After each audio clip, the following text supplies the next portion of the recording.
it's still right there. And it's about weight.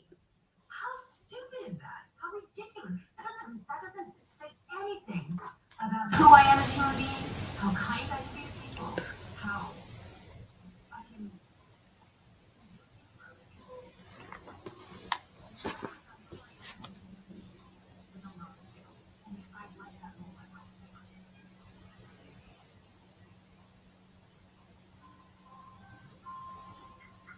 What's going on, fam? What's going on, fam? It's your boy, Mr. Wind Down Wednesday, aka the Tubing King, and we coming to you, man, with a good topic tonight, right here on Wind Down Wednesday on this beautiful Wednesday evening. As I always say, I pray that you have had a great day up until this point, and it continues to be great.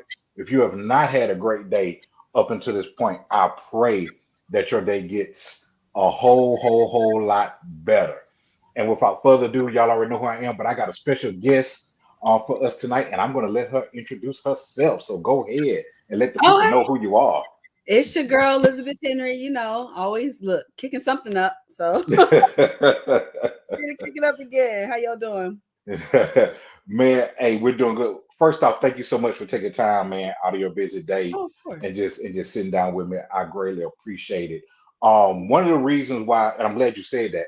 One of the reasons why I asked you to come on is because I know you really don't have, you know, I guess the status quo when it comes to things, when it comes to relationships and communication. It's not the I'm just gonna go with the flow. You have your own, what I'm saying, viewpoint. Some people may agree with it, some people may not agree with it, but I feel like if everybody always agreed, then that's kind of like bland.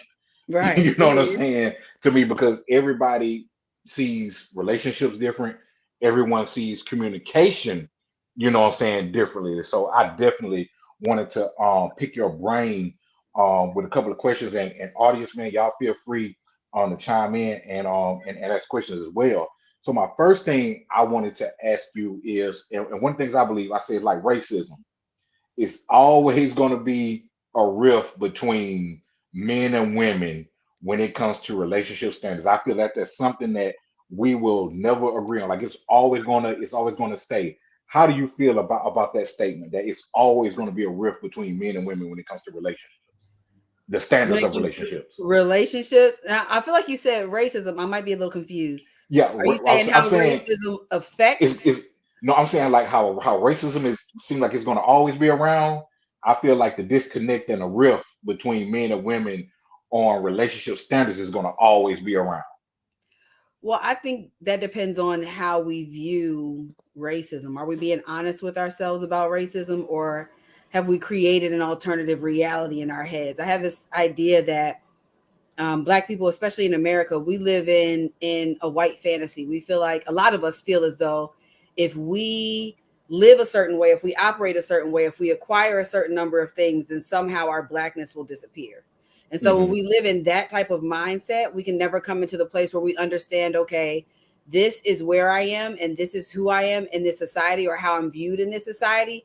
And this is how I have to operate to live the type of life that I want to live. I think that racism, in a lot of ways, for us, we should embrace it. We should embrace the legacy of slavery. We should embrace our history in this country. And that's the best way for us to move forward. So when people are not viewing things through the lens of their logic or through the lens of truth, then yeah, that is going to cause a rift, because now we have different ideas of what racism is and what it looks like, because we're not being honest about the history and the effect that it's had on us. So any conversation that we have concerning it is never a real conversation, because we're not being honest. Okay, so now flip that on a relationship, what I'm saying, standpoint. Like what does it appear like we're not learning to where there's always a disagreement about the same things over and over, and it just excuse me, it You're just fine. repackaged in different wording in different ways. Like what are we not learning from that?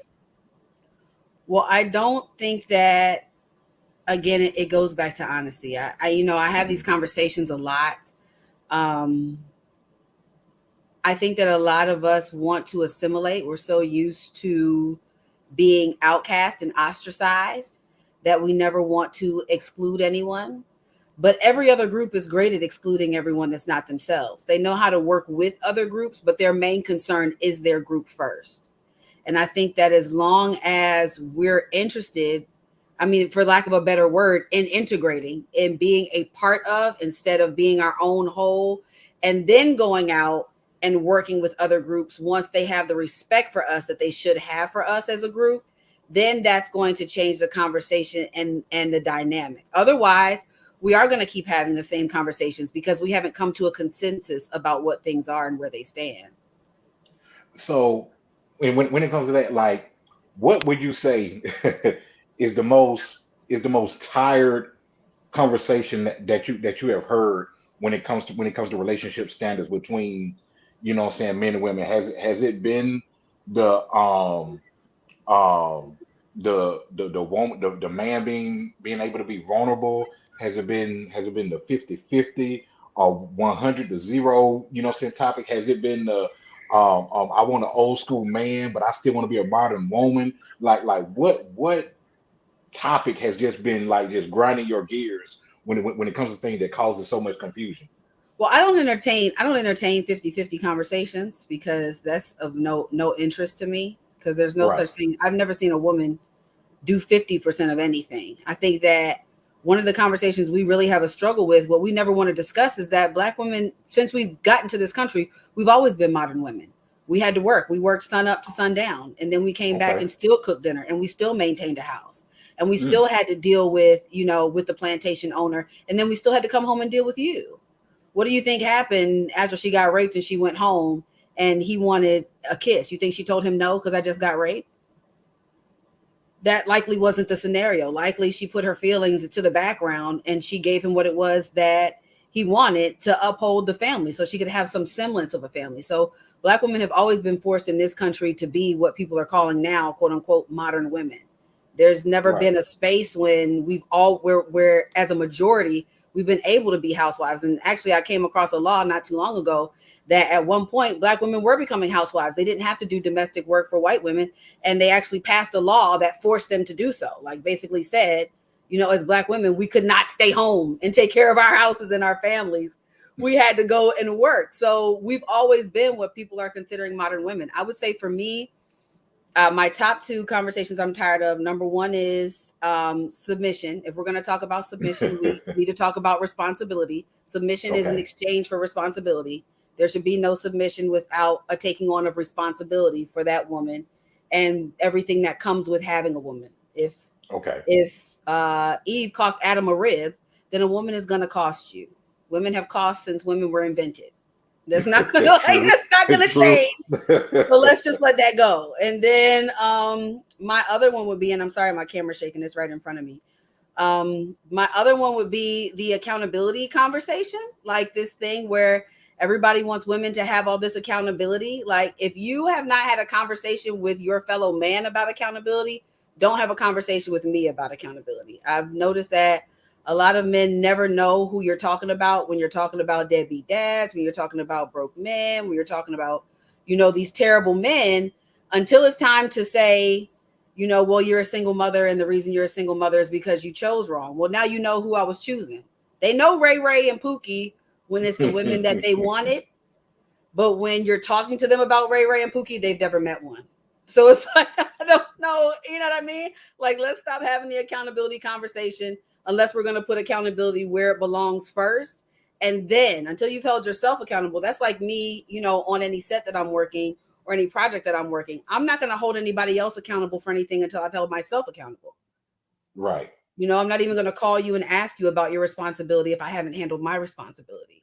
So those are So the two. so isn't so isn't that kind of like, could you say that's a double-edged sword? We'll go to the second thing you said about accountability, because even in some cases, and I'm not saying all, but in some cases you have to deal with, you know well, you don't know him. What I'm saying? You don't know him like I do. Even if we try to tell, hey, that dude didn't have, what I'm saying? So you're dealing with, you may get that sometimes. And then you also may get the, what I'm saying, oh, you a hater. What I'm saying? Why you trying to, what I'm saying, the way they still, what I'm saying, don't want to listen. So sometimes we could tell you like, hey, that he got a girl on the other side, you know what I'm saying, of town. Now it's like, oh man, you hating, you know what I'm saying? Yeah. Or you got to deal with like, well, he hasn't shown me any of that. He's been nice to me. He's taken me out. I've met his family. Like, all right then, you know what I'm saying? Because I've had a good friend a few years ago that I was like, she was telling me some things. I was like, that don't sound, that sound like, I was like, if it was me, I said it could be totally different. I said, if that was me, you know what I'm saying? That yeah, I'm doing something shady. Oh no, and then he ended up doing something shady. I was like, well, I tried to tell you. Oh well, it could have been anything. It just so happened to be this time. And that person kept repeating that cycle. So I just stopped saying stuff. I was like, oh, I hope it works out. I hope it works out. So what do you say to the men who say they have tried to say something and it still fell on deaf ears? Well, when I was saying accountability, I meant accountability amongst each other. So that Hmm. conversation would be a conversation with that man, not really that woman. I find that women err in favor of men. If they're going to make a mistake, they're going to err in favor of their man. But men tend to err in favor of themselves. If they're going to make a mistake, it's going to be in their own favor. So it's like, oh, you feel like, oh, well, he cheated, but I'm gonna lie and say he was here because maybe he'll get himself together because that's a good woman. Or even, you know what I'm saying? Like that type of vibe. When men make a mistake or they do something wrong, they tend to do it in their own favor. When women make mistakes, they tend to make those mistakes in favor of their men. So they can feel in their I in can their see heart of that. hearts that he's cheating. But if they don't have ironclad proof, even though a woman's intuition is super strong and usually right, they're still going Right. to wait for that proof out of the benefit of the doubt for him because they're going to err in his favor. If there was one thing I could convince women to do, it would be to stop erring in the favor of men, err in favor of themselves the way men do, and stop looking at men through an emotional lens and look at them through the logic of their own minds. A lot of times when you're having conversations with women, if you're trying to convince them that they're being Hmm. cheated on or something like that, you have to take them out of their emotional mind and put them into their logical mind. They can see it through a logical mind, the way that they can see it if it were another woman and another man. But through the Okay. lens of their own emotions concerning that man, they're not going to be able to see it because, like I said, they're going to err in his favor. You're not the first one to try and tell her because we had mothers and aunties and grandmothers who tried to tell us all of these things when we were growing up and we didn't listen. We as women have to be taught like a little boy, the first time he goes and says what he's thinking to a girl and he doesn't get the reaction he wanted, the next time he's probably going to lie. But women have to be taught. They have to be taught to distrust men. That's not something that they come across. They have to be taught because a woman's natural inkling, a girl's natural inkling is to trust men. We came from men. So it's like for us, a lot of times when women have a man, that man is home. That's what it feels like when a man holds you. It feels like you're home. When you're near to him and you're in that comfort, you're in that intimacy with him, it feels like you're in the place that you belong. So that is her natural inkling, is to trust him, to trust what he says, to trust what he does, to believe that he has your best interest at heart. And if a woman doesn't believe that, she's been taught that behavior, if that makes any sense. It does. And I want to go back to something that you said earlier when you said taking her out of the emotional standpoint and bringing her to the logical sense. Like how do you get to that point? Because normally speaking, like when a woman is in an emotional is in her emotional stage, like it's hard to get her out of that stage. And normally, now correct me if I'm wrong, normally she will go from that emotional stage to probably like if you keep messing with her, she can go to a stage of like anger or Super rage. emotional, right? So Emotional overload stage. yeah. So how do you like tread, you know what I'm saying? That because we've seen it like whether it's a guy or whether it's her sister or mother, and they're trying to talk to sister to, oh, but I love him. I love him. I don't understand. I just need to talk to him one last time and see. You know what I'm saying? Knowing that, what I'm saying, it's not for her benefit. So how do you just step back and be like, we're gonna let her calm down and then proceed, or do you try to get them in that moment and be like, hey, listen, you know what I'm saying? Look how you sounded, look how you're looking, look what he just did, so on and so forth. How do you get from A to Z on that? Well, it depends. If she's already up here, then I'm going to let her calm down. Maybe I'll change the Okay. subject. If we're out, maybe we'll order another glass of wine, that type of deal, whatever. You know what I'm saying? Like whatever the situation is. I'm going to give it some time to de-escalate itself. I think that like TV One had this great show so many years ago when TV One first started. They had this show about this Black family that owned a restaurant, but the whole show was narrated and told from the point of view of an 8-year-old little girl. So her parents and her grandparents and aunts and uncles all own this restaurant and they're running this restaurant. And she is navigating this world as really the only child that's there. And at one point she said, I often find that with adults, the best way to change their behavior is with a well-placed question, which I thought was really smart for an 8 or 10-year-old. And I took that because it never dawned on me. And I find that works really well.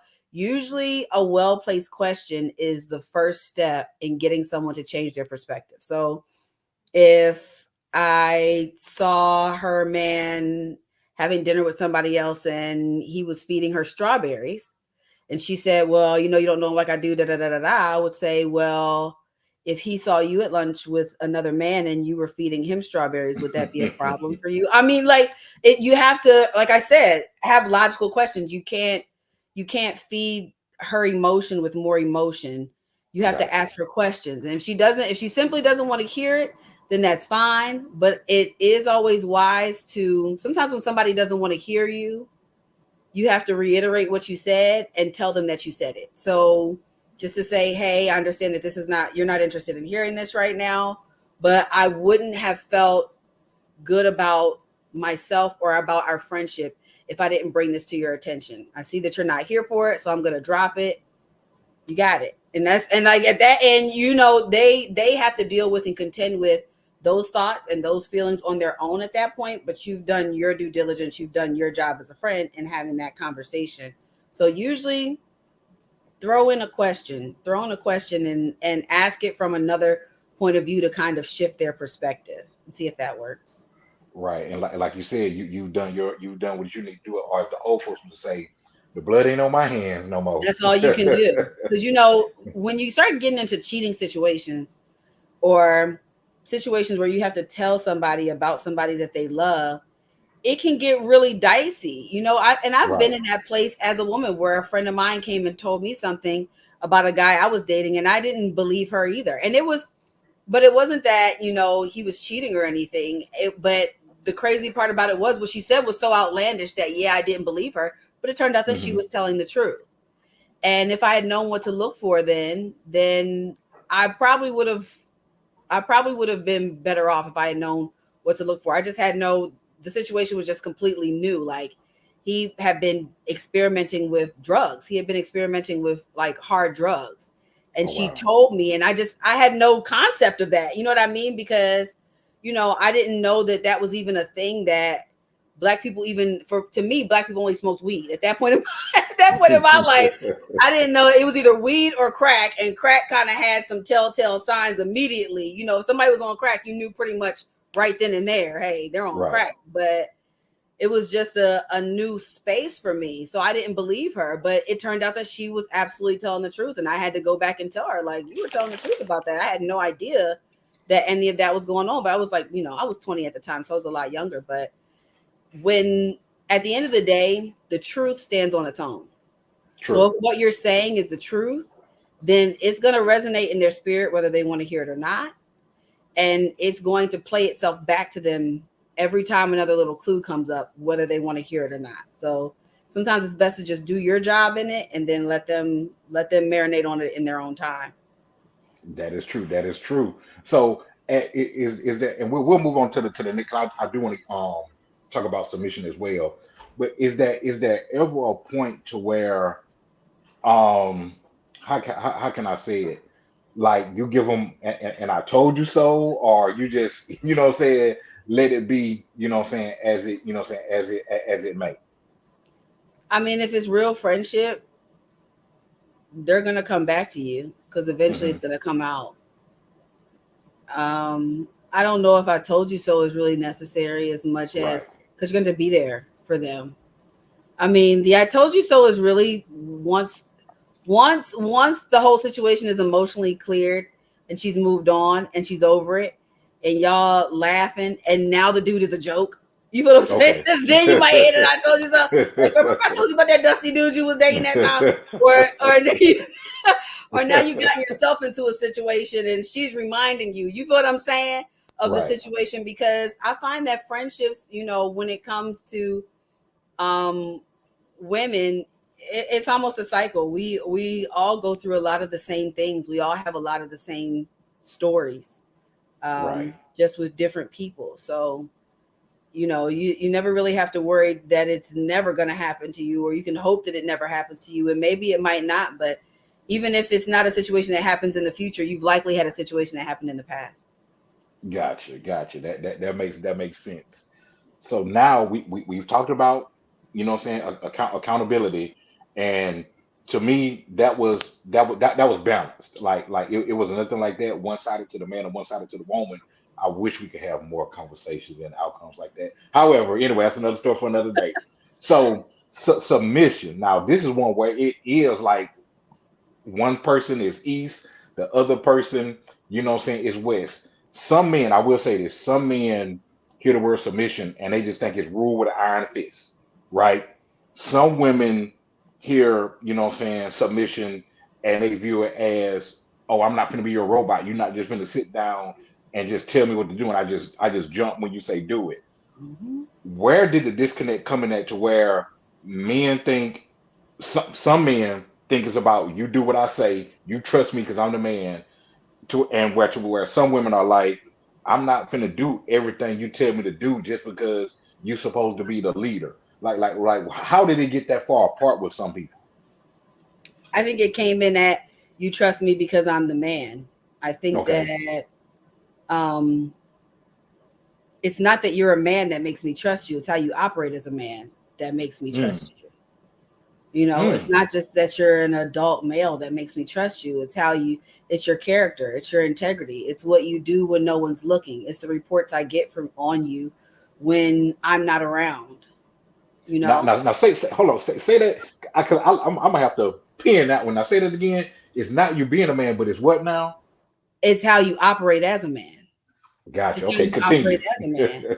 Can I feel secure in your decision making? Does your decision making reflect that you've considered me? Do I know that you've considered me because you asked me? Do I see my thoughts reflected in your decision making?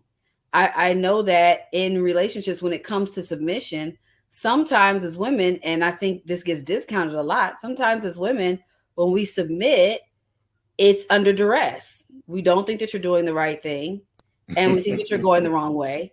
And we told you that, and you pulled the submission card to make it seem as though I'm not doing my part in the relationship if I don't go with you.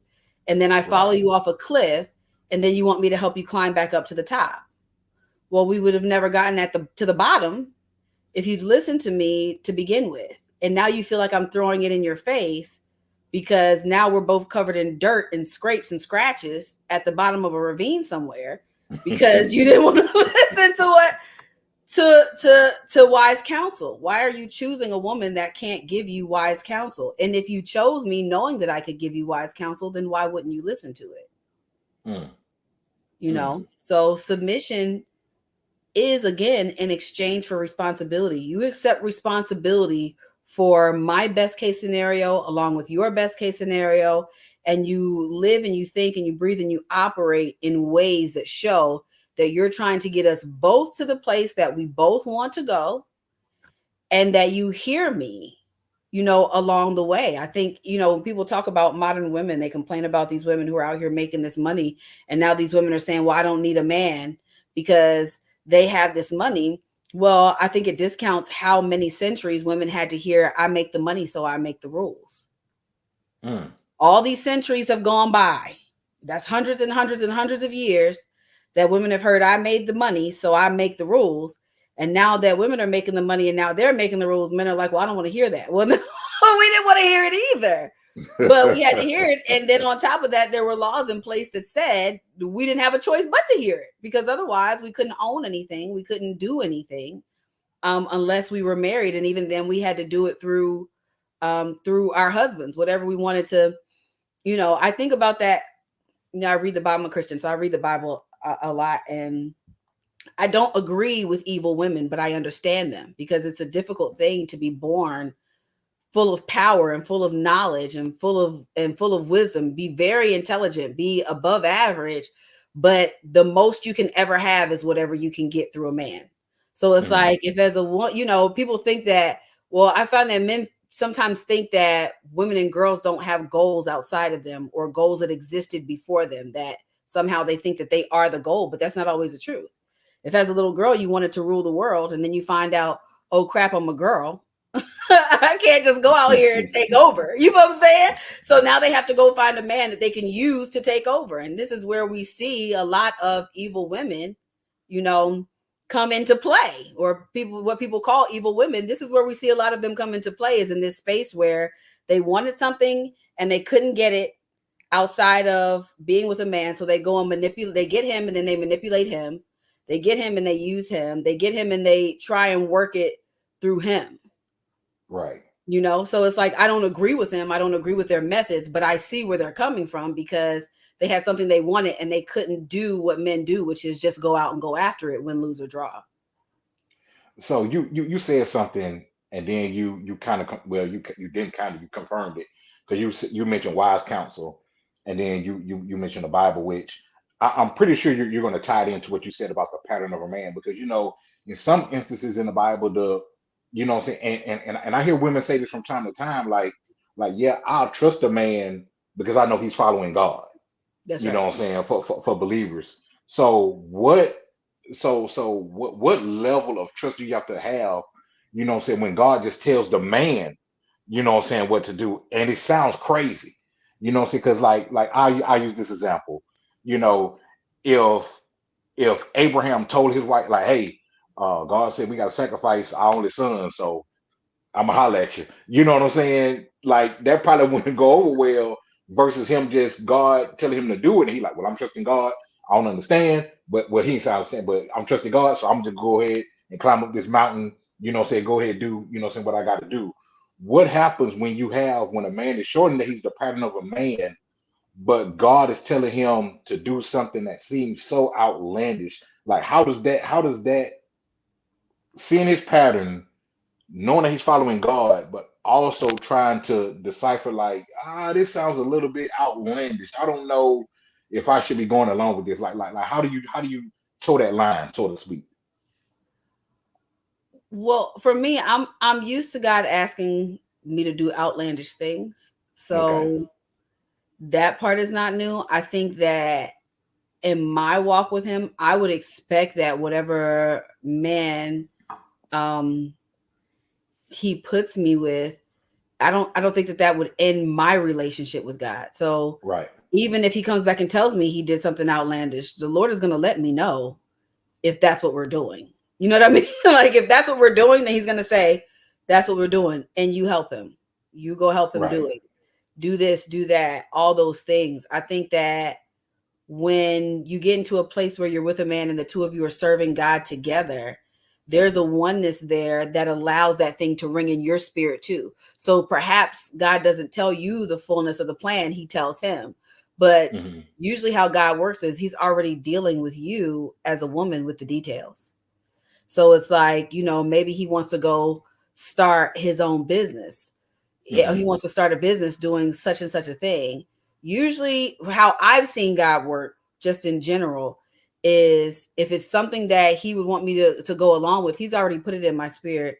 Go find out how much it is to start an LLC in this city, or go find out what the going rate of concrete is, or just that type Hmm. of situation, that type of thing, to where whatever it is he's doing, it should fit together because we're serving God together. It doesn't. Right. I think a lot of times, because God deals with men and women differently, which he does.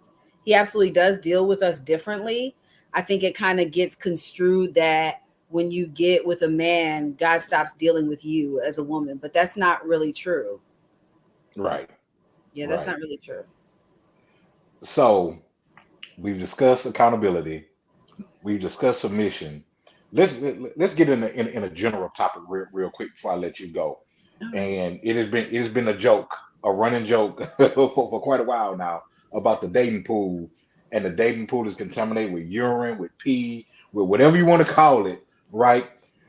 If you could give your honest opinion about it, just from your first, give me your opinion from your personal preference with what you have experienced. What would you grade, like give a letter grade for the dating pool, and just what you see in general, or from friends or from family, what would you grade the dating pool?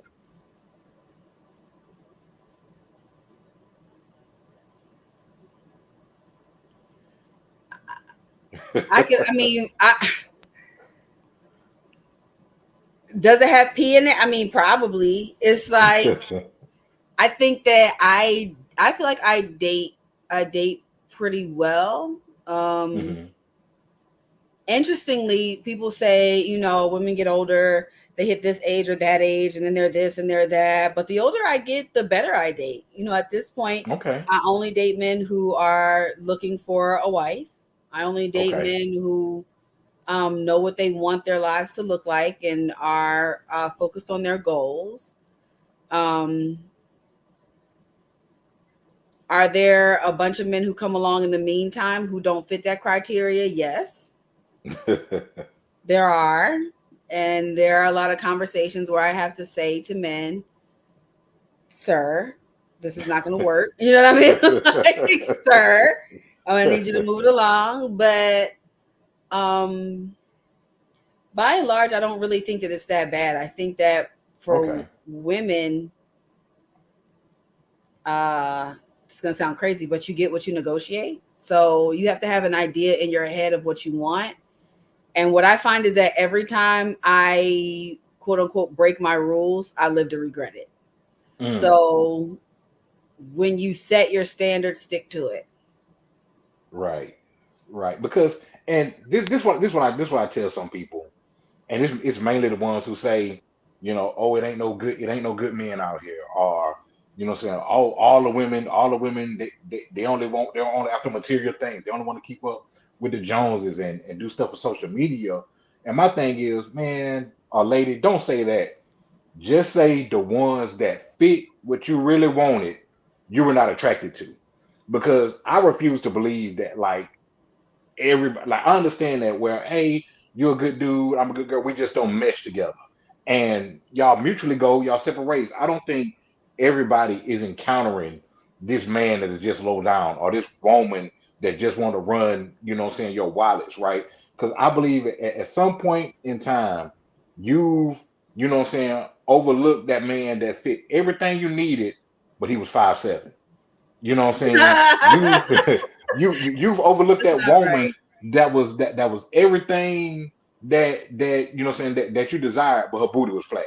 You know what I'm saying? Right. So it's like, to me, I feel like obviously we have preferences. Obviously, we want to be with somebody where we could wake up to them every morning and be, attracted to them. You know, my thing, if a guy's good looking and he's 5'7", but he gives you everything, like, you're attracted to him, but he's short, but he checks every last single box.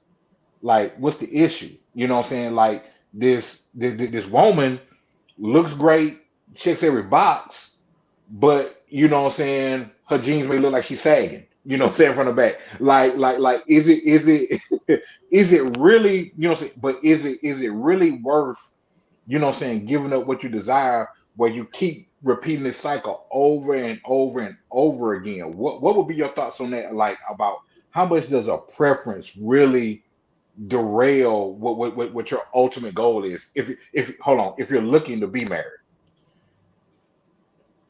Well,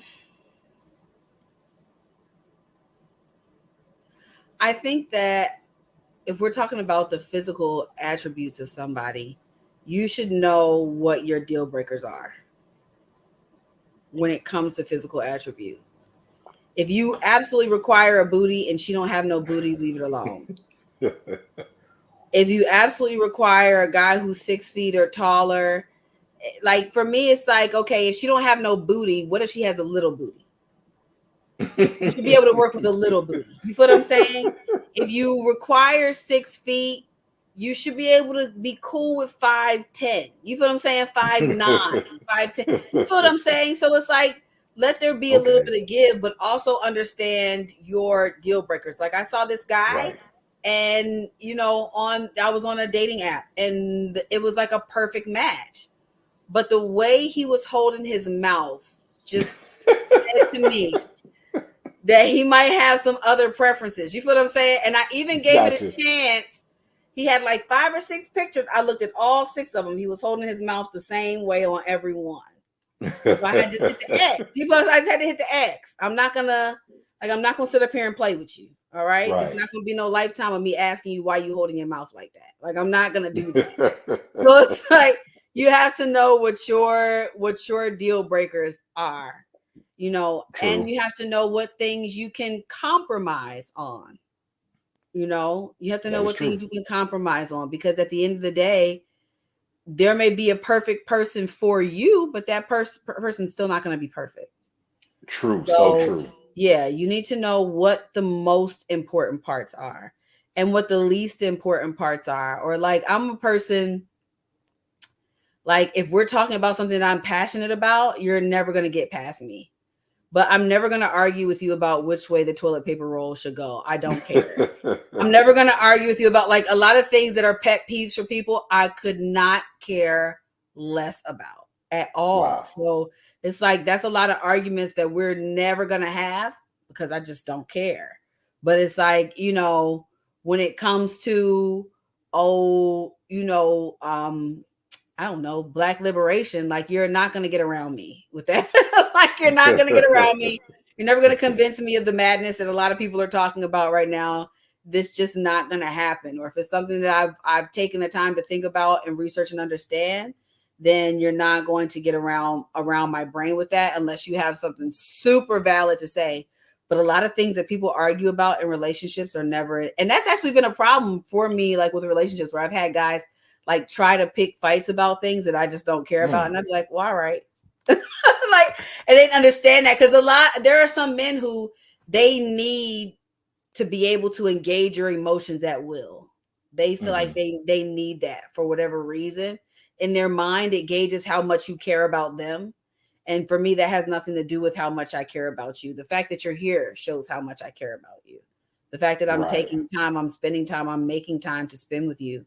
That is the indicator of how much I care about you. And the fact that I'm not arguing with you about this dumbness, like Whew. that tells you how much I care about you.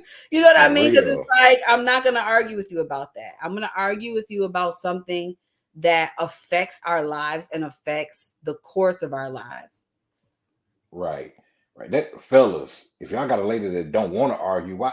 You know what? That's another topic for another day. Okay. The last thing I want to discuss is a lot of people say social media is killing relationships, while you have other people say, "Nah." You know what I'm saying? Like you control what you put and don't put on social media. You control who you don't and who you do entertain. What is your thoughts on that when people say that social media is killing relationships? It probably is. Okay. Because a lot of people who are fronting. That the problem is. A lot of people get on social media, they get on there and they start fronting. They're not really telling the truth about what their situation is. They're posting the parts they want to post. You posting these dinners, all these men are taking you to Ruth's Chris and they're taking you here and that and there and everywhere else. And you're not telling them what you have to do for that stuff. Mm, But at the same time, I can speak for myself and say that, a gentleman has flown here and taken me on a vacation, and we slept in the same room in separate beds, and he didn't put a hand on me. So, but that's not something that I didn't go and post about it and make everybody think a certain thing, because every woman gets to say what she's going to allow and right. what she's not going to allow. But I think that the problem comes in when you are trying to match what you believe somebody else has, and you're not even sure if they really have that. I Right. think if you've ever heard Tamar Braxton's album, the second one, the second one that she did, Calling All Lovers, that's what it's called. The Calling black All and red. Lovers. The black and red cover. The black and No, red it's the cover. next one. It's the one that looks like a newspaper and her face is on it, Calling All Lovers. It's Okay. a really good album, but she had this song on there where she was talking about, she doesn't want to be one of these girls in Chanel because these girls in Chanel, they going through pure HE double hockey sticks. And that's the truth. Like a lot of these women that are getting a lot of things. And I learned this. I drove Uber for a while. And I was in between jobs and I was like, well, let me drive this Uber. And like I would meet girls that they were going, because I used to wonder how these girls keep their hair done and their nails done all the time and they have all this money for this and that. And driving Uber, I found out like, okay, they got a roster of men and they go sleep with some of them for some money. And then that's how they keep themselves up till they can find a man that has enough money to sustain them. Then they have that one man. Like it's a real thing. You could have never told me that because I wouldn't have believed that because I didn't think that was how a lot of women were operating. Wow, a plethora of $40. It's a lot, and I'm not gonna put it on $40, but they getting 3 and 400. But they have, a little sugar daddy here, a little sugar daddy there. They'll go ride up and they'll go mess with him for a while and he'll give them some money. And that's how they were keeping things going. And all that time I was envious, like, well, how they keeping their hair done all the time? How they keeping their nails done all the time? I can't afford that because of the job that I was working, when I was younger. But now that I'm older, I see, this is how this was getting done that whole time. And I'm glad. I'm like, well, my hair just had to be nappy then because I just wasn't going to do it. Like that it wasn't something that I was never offered, but that's not who I am. And that's not who I want to be or how at the end of the day, no matter what I have or don't have, I have to like myself. I have to like what I see in the mirror. I have to sleep well, I need my sleep. I have to sleep well when I go to lay down. So but is social media ruining relationships?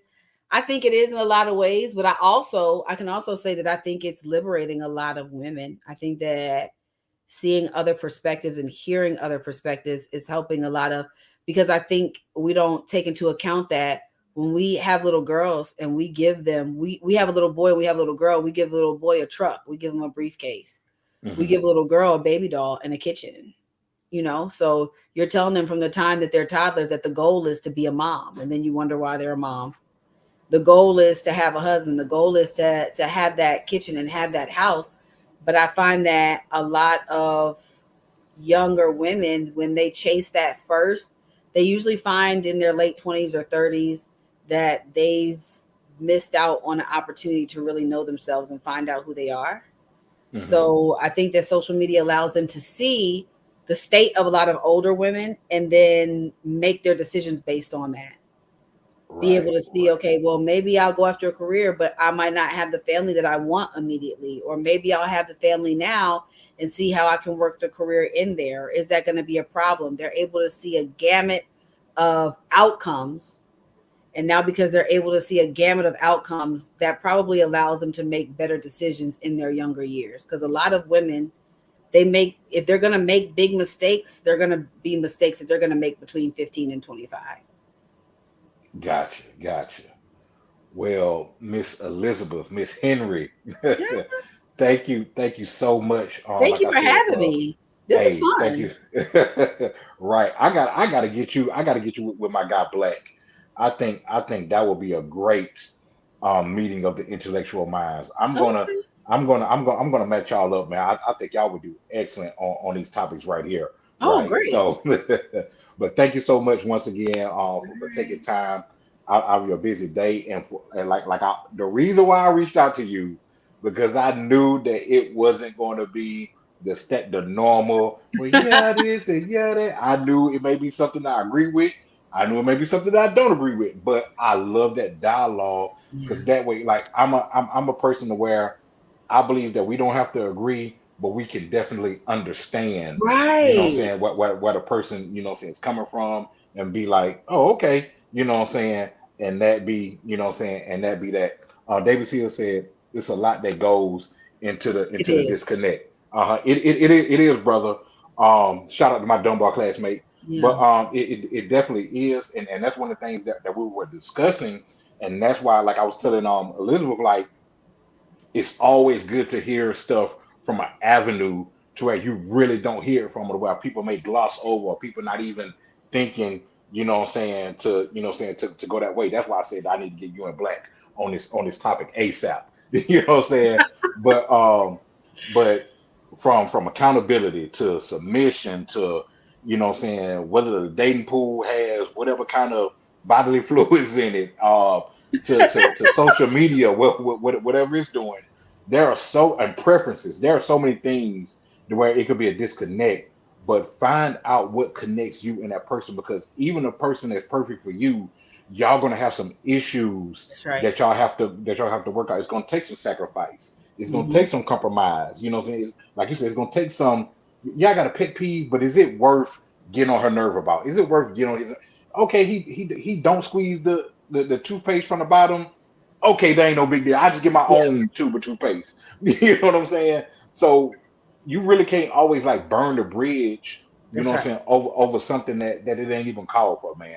But fam, thank y'all so much for tuning in, man. It's been your boy, Mr. Wind Down Wednesday, aka the To Be King, with my special guest, Miss Elizabeth Henry. Man, do you have anything you got coming up, any project you're working on, or anything you need to tell the people before we get up out of here? You know what? I finished a series called Thugs Cry that I produced. It's coming out next year. Oh, Film with Snoop Dogg called Underdogs that's coming out next year. Just wrapped a feature called Mama's Boy that has Pooch Hall and Brayley Evans that's coming out next year. So be on the lookout for all of that. Mama's Boy is going to be on BET. Underdogs is going to Netflix or Amazon Prime, one of those two, but I think it's Netflix. And okay. Thugs Cry is going to Tubi. It actually stars Kiva and Oh James yeah. from Dirty D, what do they call it? The Dirty D, that show. It Yeah. stars them, so they're going on to Tubi for Thugs Cry next year. So be on the lookout for all of that. I produce film, television, commercials. I'm also a singer, so we're gonna start. We got to link up on Uh-oh. that because I'll be seeing your music preferences now. We got a lot in common when it comes to those music preferences. We Okay, do real then, yeah. good, so Okay. I enjoy all those posts. So yeah, just keep a lookout because I'm getting ready to do a lot more with my music too. Okay, awesome, awesome. I'm definitely going to be checking out those projects where but the one, the Thugs Cry, that Tubi, what I'm saying, that was going to be Up priority. here, up here. Listen, they That was can't going to be wait to priority. see Thugs Cry. Oh my goodness. Because it's such a popular book. So now that it's a series, people are like losing their minds. Like, oh, Thugs Oh, Cry, okay Thugs then. Cry, Thugs Cry. I'm like, oh God. But yeah, it's gonna be Right. great. Y'all are gonna love that. You are. Also, also, also, man. So thank y'all once again, man, everybody for tuning in, man. Like I said, this be your boy, Mr. Wind Down Wednesday, aka the To Be King, and we checking out. But as I always do and say, this has been brought to you courtesy of the 2020 Podcast LLC. Please say the LLC. Make sure y'all go to the YouTube channel, man. Go ahead, hit that subscribe button, man, and like it up. We have great content and material that keeps coming your way. This is sponsored by Black Renaissance Clothing Brand. You go to the website www.shopblackrenaissance.com, man. Hey, we got a bunch of HBCU gear dropping. Just signed a deal with Prairie View A&M. So everybody out there in Texas and people that are not from Texas but attend PVU, man, make sure y'all go to the website www.shopblackrenaissance.com and go ahead and take advantage of that. Also, if you're in the Mobile area or the Gulf Coast area, make sure you go on down to 105 North Jackson Street, aka Canary Bar, for great vibes, great music, great atmosphere, and great drinks. If you're in the downtown area or the Gulf Coast area, if you're looking to buy a home, sell a home, buy land, sell land, trade home, whatever it is, my girl Rosalind Spencer Realtor with Keller Williams Realty, man, can put you in the game and answer whatever questions that you need. And last but not least, I have my girl K Marie Photography. Yes, she does travel. So if you need something for weddings, black and white, nostalgia, alter ego, whatever it is, she can definitely, fit the bill. So holla at my girl at K Marie Photography. And of course, it's brought to you by EBH Productions. We'll talk to y'all later. Y'all have a good one.